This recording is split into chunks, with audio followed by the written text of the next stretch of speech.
What's up, team? Semiconductors and chip companies have been running for the past couple of months, Intel being one of them, but Intel had earnings today and it's down 10.5%. And we're gonna go over the earnings, we're gonna talk about this bearish order block, and if I think we can see Intel actually fall back down to $34 or $35. Now, why did Intel actually drop? Let's talk about the numbers. Let's talk about guidance first before we actually go into technicals. So Intel did have their Q4 earnings today, and they did beat on revenue, they did beat on EPS, but the main thing that everybody was watching was going to be guidance. Now, the thing I want you to understand right now is that AI is the buzzword and I'd say honestly like the worry word for me, kind of how .com and the internet was about 20 years ago. Now, I've been trading and investing for 10 years. I was not around during the 2000, .com bubble, but for those of you who were, you probably remember that there was at all times, every single company coming out, adding .com to the end of their business. And it was one of the easiest ways to just get bigger market cap on their books by saying that they were using, the internet and the power of the internet. And we're seeing that with AI right now, where every company is using the power of AI and it's,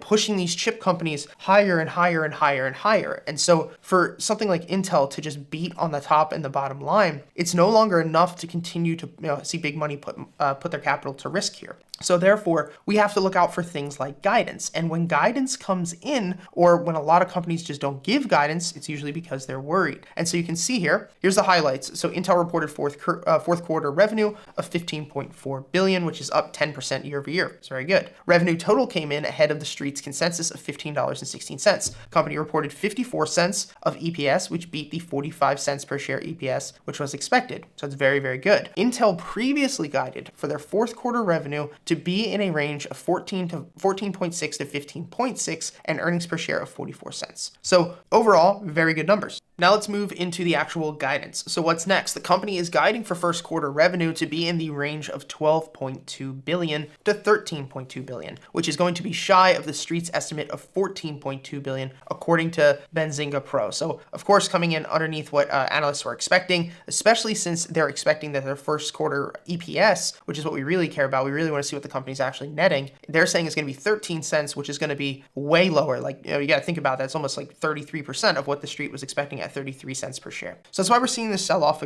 so aggressively right now. It's going to be guidance. Now let's talk about a technical level here. We're looking at a daily chart, and obviously we had this massive rally since October. We're trading down here around $32, and the two main levels to watch is going to be this red box up here, which is going to be our bearish order block, and then our bullish order block. So something to notice here is that we actually we swept this high on December 27th. And now this green candle, this last impulse, this last surge up into this high is going to be considered our order block. And the reason that it's our order block is that was the impulse, the candle that hit that high. And since then we pulled all the way back down. Now, after this aggressive sell-off, what we're usually watching for is going to be this move to come back up and test the middle of this order block. Now, the reason that these order blocks happen is because there's just going to be an indiscrepancy in the market. So basically you have all of these people who either wanted to short, specifically we're talking about hedge funds, but really who wanted to short Intel sitting here at about 51.17, and they might have actually just want to take their long terms off the table. So we have all of these limit sell orders sitting here, and as the stock quickly pulls back, all of the people who wanted to get out or get short here were unable to do so. So what we're normally going to see is not enough selling pressure to actually sell the stock off too soon. And what we'll normally see is a retest of this order block followed by a subsequent sell-off. So I'm telling you guys, now that this is broken,